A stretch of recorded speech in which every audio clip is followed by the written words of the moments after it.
Bismillahirrahmanirrahim. La taghdab falakal jannah. Jangan marah, kamu dapat surga. Jangan marah, kamu dapat surga. Bayangin teman-teman, ada orang yang ngejanjiin kepada kita satu villa, gak usah jauh-jauh deh, di Kota Baru Parahyangan aja.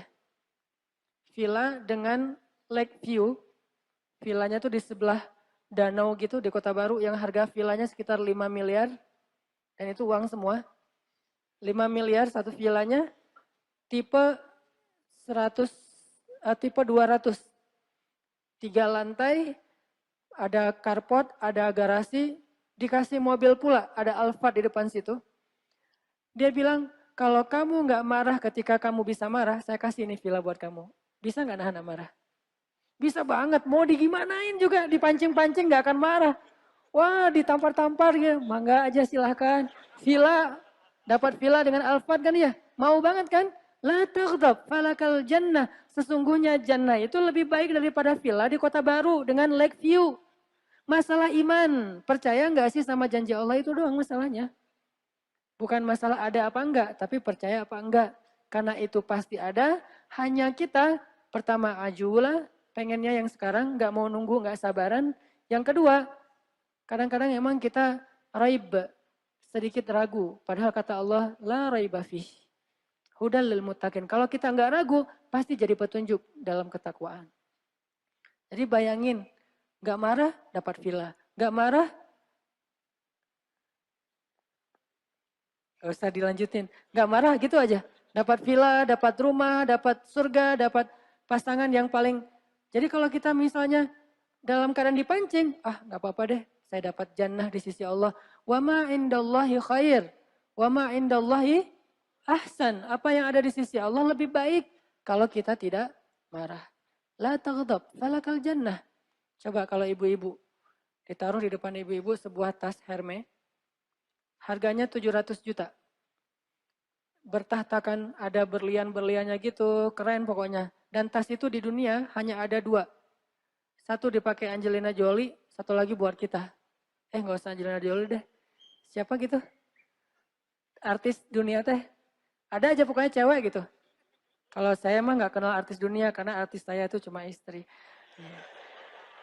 Cuma ada 3 gitu. Satu dipakai sama ratu mana gitu, ratu Eropa misalnya. Satu lagi dipakai sama ratu Arab.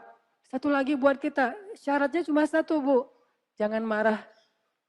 Ketika ada yang usil, ketika ada SMS nyasar, ketika ada orang yang fitnah, ketika ada yang macam-macam di sosmed, segala macam apapun bentuk pancingannya, la taghdab falaka herme. Coba. Janganlah kamu marah, kamu dapat tas Hermes. Mau banget kan? Kalau buat saya pribadi, janganlah kamu marah, kamu dapat villa atau rumah terbuat dari kayu kayak etnik gitu, ada di atas sebuah bukit, view-nya laut, kamu tinggal turun tangga, itu lautnya tuh ombaknya bagus banget. Coba, jangan marah kamu dapat villa di situ tuh kayak di Maldives gitu. Saya nggak akan marah, silahkan aja pancing-pancing saya tidak akan marah. Kalau percaya, tapi kalau nggak percaya, semua itu nggak akan ada gunanya. Tetap aja kita mengikuti hawa nafsu. Ternyata janji untuk nggak marah itu gede banget loh. Jannah nggak tanggung-tanggung. Allah ngejanjiin surga. Kenapa kok bisa kayak gitu banget? Padahal marah urusan sepele dalam hidup kita. Karena dampak dari marah itu luar biasa. Bagi kita, bagi orang lain, bagi agama, bagi iman, dampak dari marah itu luar biasa. Allah pengen nyelamatin hambanya dengan melarang dia marah dan dikasih surga. Itu cara Allah menyelamatkan kita. Marah itu fitrah. Allah kasih sebagai ujian dalam hati manusia. Karena kenapa Allah kasih sifat marah? Biar Allah bisa melihat siapa hambanya yang sabar dan siapa yang tidak sabar. Dan Allah tahu orang kalau marah itu pasti dikuasai setan. Kalau sudah dikuasai setan, setan gak mungkin bawa dia ke surga, pasti bawa dia ke neraka. Karena setan butuh lebih banyak geng di dalam neraka. Emang gue mau masuk neraka sendiri, gak ridho. Setan juga gak ridho masuk neraka sendiri. Masuk nerakanya asiknya tuh rame-rame. Kalau kita asiknya tuh rame-rame nongkrong, jalan, main, kemana gitu. Kalau setan asiknya tuh ke neraka rame-rame. Dia bawa sebanyak mungkin hamba-hamba Allah. Dan Allah juga berjanji setiap kali setan pengen bawa dia ke neraka, Allah akan menyelamatkan hambanya. Bisa dengan diampuni dosanya, taubat, bisa dengan dijanjikan kebaikan-kebaikan surga, salah satunya dengan menahan amarah. Jadi teman-teman, al-hilmu nggak akan jadi halim kalau kita nahan amarahnya cuma sekali. Coba jadikan nahan amarah itu kayak karakter bagi kita.